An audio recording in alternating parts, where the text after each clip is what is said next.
Salve, salve, meu cabeçudo, salve, salve, minha cabeçuda. Como eu não sei o horário que você vai assistir e está se tornando algo corriqueiro, então vamos lá. Bom dia, boa tarde, boa noite, boa madrugada, bom multiverso, bom ninho de minhoca e bom buraco de minhoca para que você possa participar, brincar, ler, estudar, correr atrás desse conteúdo que nós iremos discutir, debater aqui. Eu aqui desse lado, falando um pouco, falando talvez até muito, e você aí questionando, seja pelo WhatsApp, seja comentando no grupo, seja comentando aqui na parte que lhe é dada, que lhe cabe, certo? Nós iremos falar hoje, nós iremos conversar hoje, eu irei conversar com vocês hoje, sobre a ideia de urbanização. Como se deu, por que se deu, quais são os aspectos gerais desse contexto de urbanização, tá? Então, qual é a principal diferença entre uma população urbana, logo de cara, vamos fazer essa pergunta, e uma população rural? Qual é o ponto nefrálgico aí? Como é que eu sei o que é ser popularmente conhecido como área de ocupação urbana por sua população e área de ocupação rural pela sua população? Eu tenho três fatores que vão me explicar muito bem isso. Três elementos que vão me definir bem o que é urbano e o que é rural. Os critérios administrativos, os critérios estatísticos e os critérios científicos. Esses três fatores vão me determinar o que é rural e o que é urbano. Critérios administrativos, galera. Toda vez que você pegar um mapa, pegar um conceito sobre uma determinada cidade, a cidade que nós moramos, a cidade em que nós nos encontramos, que a gente habituou-se a ler e interpretar os seus feitos, como é que eu sei se ela é urbana ou se ela é rural? O critério administrativo é o critério adotado no Brasil pelo IBGE. De acordo com o critério estatístico, a população ela é considerada urbana se ela reside em uma aglomeração com população superior a certo número de habitantes. Esse número ele vai variar entre 2 e 5 mil habitantes, respectivamente. Já é considerada rural quando a que vive no campo, quando essa aglomeração ela é inferior às cidades citadas anteriormente. Países como a França, como o México, aplicam esse tipo de critério só para que a gente possa ter essa ideia, para ficar bem mais claro. E um critério científico, como é que eu observo isso? Para a geografia, para o geógrafo, o critério administrativo e o critério estatístico, eles são falhos. Ponto. É considerado urbanos apenas a população que habita aglomerações em que a maioria da população ativa, aquela que trabalha, radicada nela, exerce atividade econômica. Essa atividade econômica secundária e terciária. Sendo considerado rural, toda e qualquer atividade que esteja ligada à extração, à atividade primária. Então, cientificamente falando, na geografia, o que é que a gente entende como área urbana? Os setores secundários e terciários.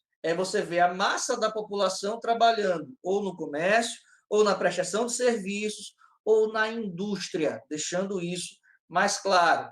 Se, por outra via, você tem a maior parte da população trabalhando na área rural, automaticamente, a maior parte da população rural faz com que essa cidade, cientificamente, para a geografia, seja classificada, seja considerada uma cidade rural, uma cidade de população e de caracteres, de nichos rurais, certo? Qual foi a primeira cidade do planeta a se urbanizar? De uma maneira mais clássica, a primeira cidade do planeta a se urbanizar foi a Inglaterra, isso por conta do processo da industrialização, da primeira Revolução Industrial, isso pelos ditos de 1850, quando mais de 50% da população da região inglesa já era urbana. Foi a primeira cidade do mundo a ser classificada como uma cidade urbana? Não, gente. Não. A gente está fazendo o link entre o processo de industrialização e o processo de urbanização. Isso se deu na Inglaterra, tá? Se deu dentro desse contexto que a gente está elaborando. Então, o país Inglaterra ele vai produzir a primeira cidade urbana da história. Em que ano? 1850. A urbanização ela sempre vai ocorrer de formas distintas, seja em países desenvolvidos, seja em países subdesenvolvidos. A riqueza do país vai determinar a formação, a organização, a produção urbana do país. Então, se eu tenho um país que é desenvolvido, ele vai urbanizar-se de uma forma provavelmente muito mais organizada, muito mais estruturada. Por outro lado, um país subdesenvolvido, ele vai urbanizar-se a toque de caixa. Processo urbano, vamos voltar a falar da Inglaterra, 1850. O que é que a gente vai ter nesse processo? Uma urbanização que se dá, como eu já falei, devido à industrialização. No restante da Europa, esse processo de urbanização ele começa a acontecer a partir da segunda metade do século XIX e vai até a fase da segunda Revolução Industrial. Vamos recordar que a Europa ela passou por um período de guerras, entre guerras, mas ela continua trabalhando esse processo urbano. É lógico que a Europa teve um avanço dessa urbanização posterior à Segunda Guerra Mundial, mas ela se dá de maneira, eu vou usar um termo aqui errado, tá? Ela se dá de forma educada, ela se dá de forma organizada. Talvez esse seja a melhor forma de expressar, de equalizar a ideia. Já nos países subdesenvolvidos, emergentes, em crescimento, a gente tem uma explosão urbana. Essa explosão urbana ela vai se dar, em especial, a partir do século XX, em especial a partir de 1950, quando o mundo suburbanizado, o mundo subdesenvolvido, o mundo em desenvolvimento emergente, devido ao processo de mercado, devido ao processo de capital, tem que crescer a toque de caixa. Ele não se organiza, ele não se prepara para isso. Então, a gente vai ter alguns fatores que vão gerar esse crescimento urbano. Modernização da agricultura, em especial no final do século XVIII, aí a gente vai ter que falar da mecanização, a gente vai ter que falar de novas técnicas agrícolas, a gente vai ter que falar de insumos agrícolas, que a gente acaba chamando de revolução agrária, revolução agrícola. Essa revolução fez com que o cara saísse do campo, porque foi substituído por máquinas, e ele começa a migrar para a cidade porque ele foi expulso da área rural. Esse desenvolvimento, atrelado ao desenvolvimento da manufatura, é o que a gente vai chamar de primeira revolução industrial. Então, eu tenho a saída do cara do campo e ele migra com a família para as áreas urbanas. Esse processo está ligado diretamente à primeira revolução industrial, está ligado à ideia da manufatura. Então, eu tenho uma grande concentração de massa de trabalhadores que foi expulsa de uma área e migrou para outra. Crescimento urbano no mundo. Em 1900, galera, a gente vai ver um número pequeno de cidades que tem mais de 1 milhão de habitantes. Isso daí ficava na casa das 15, 16 cidades do planeta que tinham esse número. Onde é que se destacavam? Duas delas, Pequim, China, Calcutá, na Índia. Esses dois espaços eram classificados naquela época como cidades periféricas ou países periféricos, ou áreas de cidades em países periféricos, melhor dizendo. Em 1950, a gente já tem uma mudança aí gigante. Em 50 anos, já são 20 cidades, mas tem uma coisa que vai chamar a atenção. Xangai, Buenos Aires, Calcutá, Bombai, Cidade do México, Rio de Janeiro, todos esses espaços pertencentes a países emergentes ou subdesenvolvidos, como eram classificados naquela época, já possuem mais de 1 milhão de habitantes. Em 2000, praticamente metade da população vive nas cidades.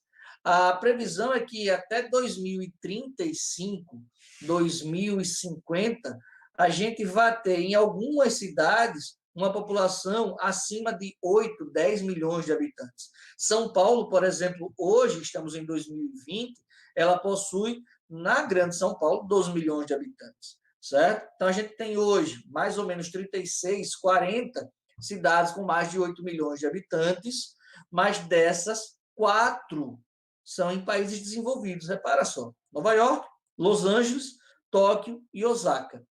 Então, eu vou ter aí 2 cidades dos Estados Unidos, 2 cidades do Japão. As outras são colocadas em países classificados como países em desenvolvimento, ou países emergentes, ou países que têm políticas socialistas ou comunistas, como é o caso da China, certo?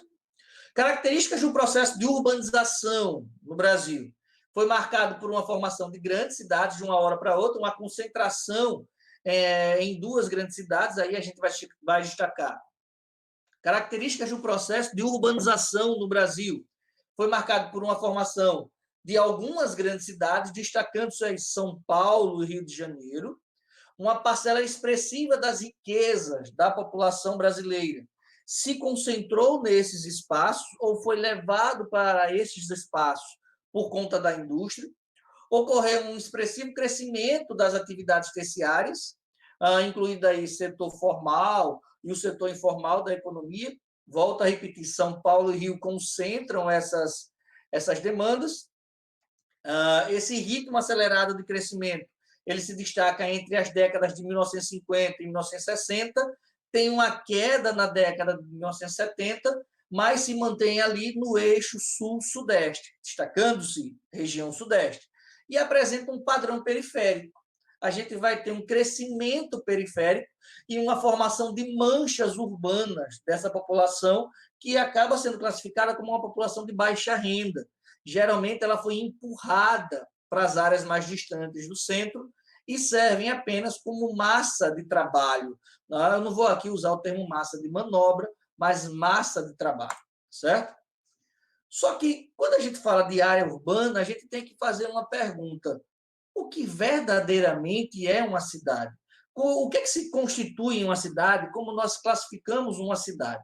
Tá? De um modo geral, toda vez que a gente falar de cidade, a gente vai ter que estar lembrando que cidade significa uma extensão de uma área urbana, uma extensão daquilo que é urbano, de habitantes que são cidadãos, de habitantes que entendem o conceito de cidadania, conceito esse que está ligado à ideia do que é correto, de você habitar um espaço, interpretar o espaço e organizar esse espaço de maneira que, de uma forma civilizatória, todos convivam de maneira educada, de forma ordeira, seguindo leis, seguindo ordens.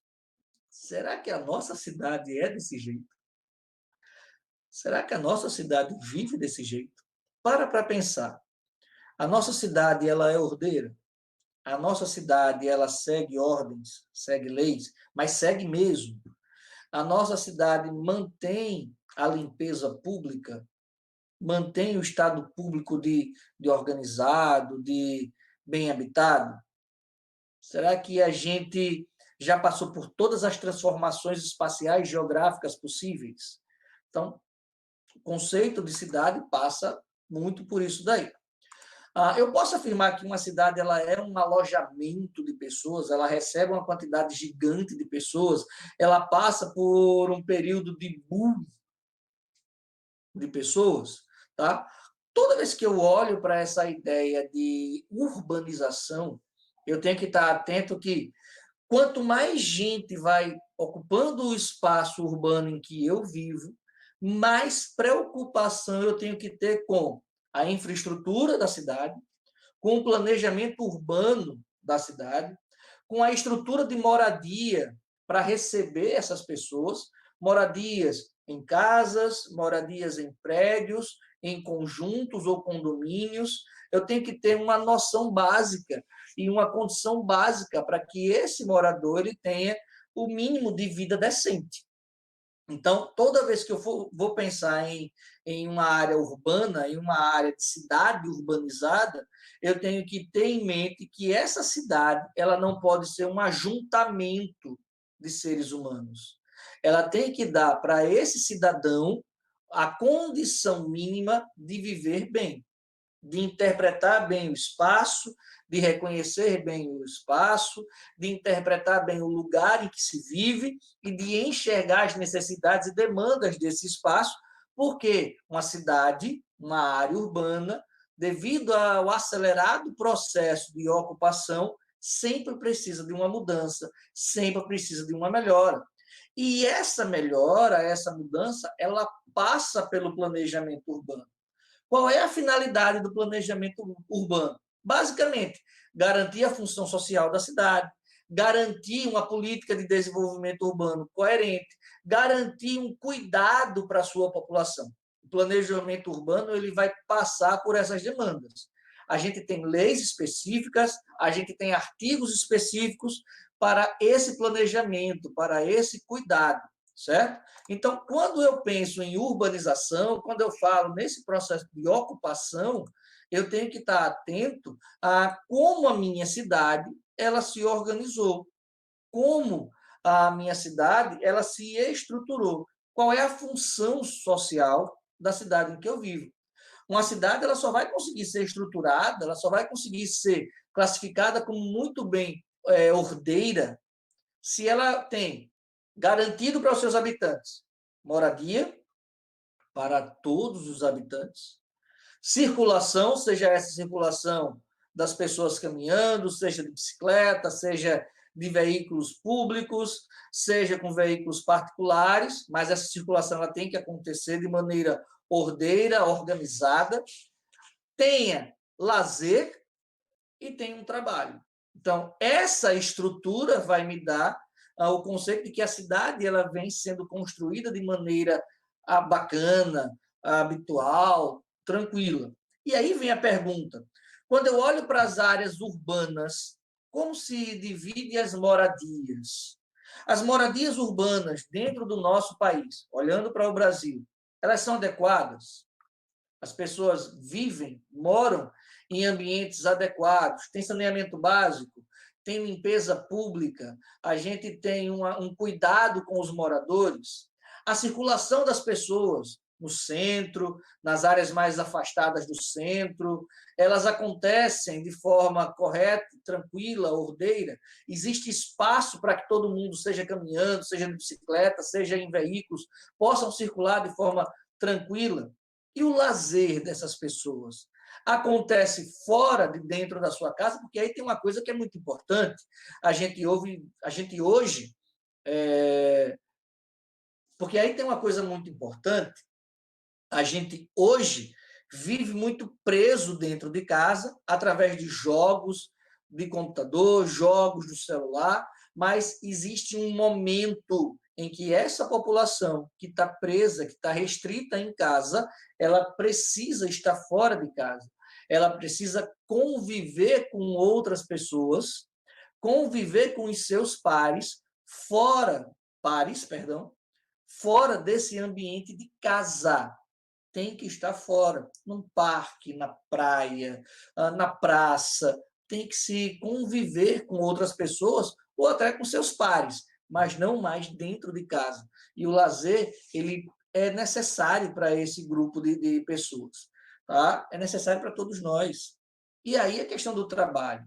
O trabalho que eu executo, o trabalho que eu tenho, ele me dá prazer, ele me dá satisfação, ele me permite viver bem dentro desse ambiente urbano, ou eu estou vivendo ainda um trabalho que é ruralizado, mesmo morando no ambiente urbano, ou eu estou vivendo um trabalho que é análogo ao trabalho escravo. Então, esses contextos, eles caminham juntos. Eles estão interagindo o tempo todo. Eles estão conversando o tempo todo, certo? Nas próximas aulas, a gente vai estar falando sobre a ideia de plano diretor, sobre a ideia de urbanização e preservação do meio urbano, preservação ambiental do meio urbano. Certo, minha gente? Forte abraço e até mais. Fui! Cabeção na área.